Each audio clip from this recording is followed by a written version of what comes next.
I came home to silence, not the usual chaos of laughter, not the thud of toys on the floor.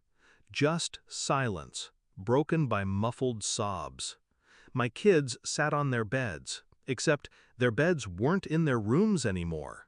They were shoved into the cold basement, their posters torn from the walls, their clothes in boxes. When I asked why, my mother's voice carried down the stairs. "Your brother's son deserves the upstairs. He's the future of this family. Your kids will adjust." My children looked at me, waiting for anger, for rage, for something. But I only smiled and whispered, "Pack your bags." They didn't know what was coming. None of them did. It wasn't the first betrayal.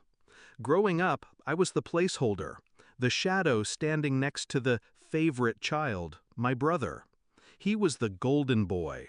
Straight A's, praised. Failure, excused. Me, invisible. When I had kids, I thought things might change. Surely they'd see innocence in small faces. Surely they wouldn't repeat history.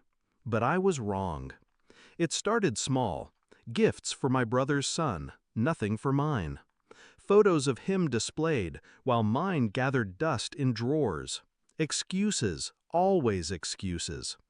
And now they had moved my children, flesh of my flesh, into a basement like they were unwanted guests.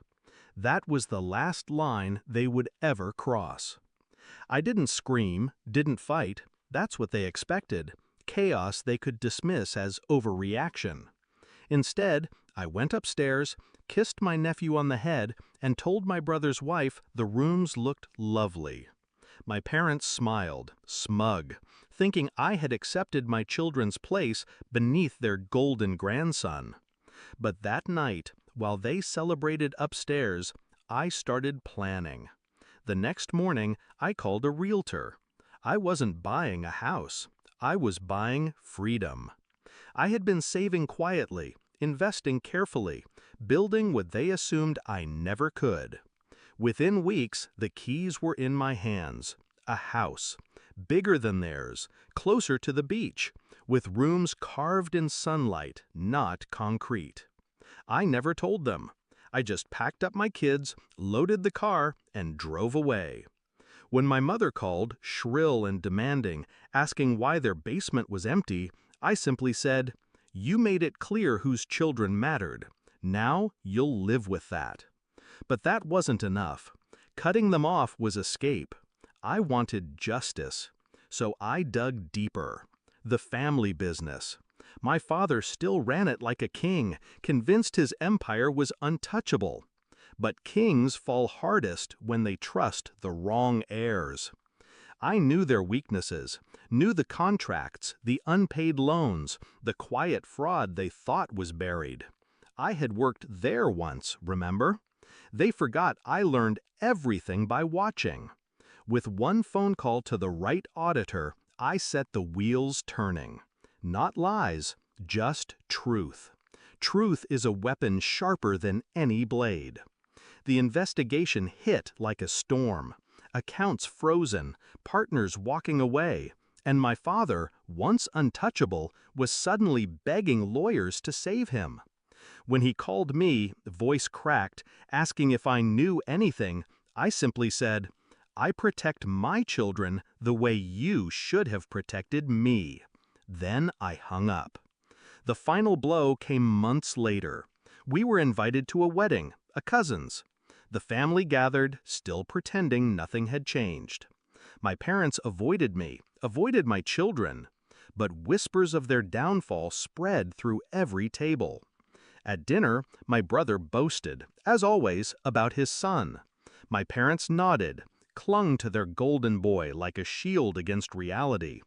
That's when my daughter, bright, brave, no longer the child who cried in a basement, stood and said, "Dad, can I tell them where we live now?"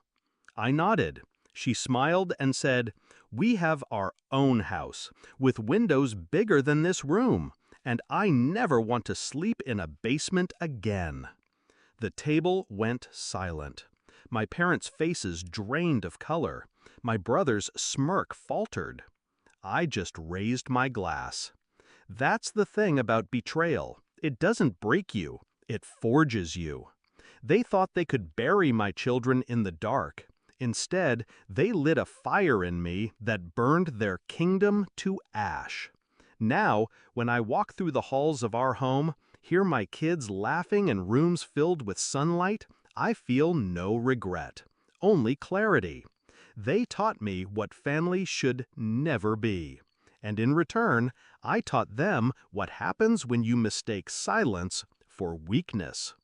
The last time my parents called, begging to see the kids, I listened quietly. Then I said the same words I whispered that night in the basement. Pack your bags.